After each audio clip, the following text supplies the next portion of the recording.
La commune est l'échelon territorial préféré des Français. Que l'on habite un village, une ville, une campagne, une station balnéaire, une vallée, un quartier chic ou populaire, on habite une commune. Et surtout, on y vit. Pour qu'une commune soit vivante et accueillante, il faut qu'elle propose des services à ses habitants. Et pour financer ces services, comme les salles de sport, les écoles, l'entretien des routes, l'état civil par exemple, les communes bénéficient de ressources financières issues d'une part des impôts collectés auprès des habitants et d'autre part des dotations versées par l'État. Ces dotations ont progressé au fur et à mesure des missions que l'État confiait aux communes. Jusqu'à présent, l'équilibre entre ces transferts de responsabilités et leur financement par l'État était à peu près respecté. Depuis 2 ans, l'État impose de nouvelles charges, mais diminue parallèlement les moyens des communes.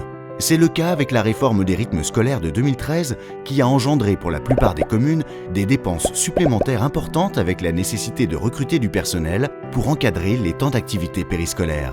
Malheureusement, le subventionnement associé n'est pas à la hauteur des charges créées.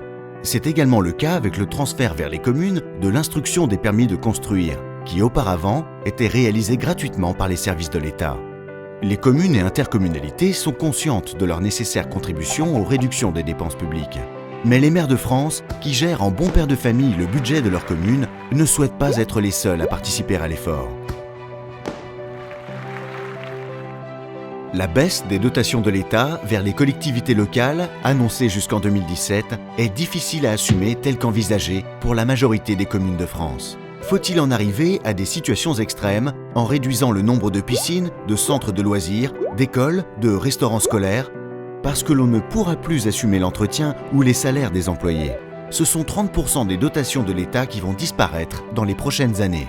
Si l'État ne revoit pas son projet, en échelonnant à plus long terme la réduction de ces dotations et en trouvant des solutions, les communes n'auront pas d'autre choix que d'augmenter considérablement leurs taux d'impôts locaux ou diminuer fortement leurs services. C'est impossible. L'Association des maires dénonce cet état de fait.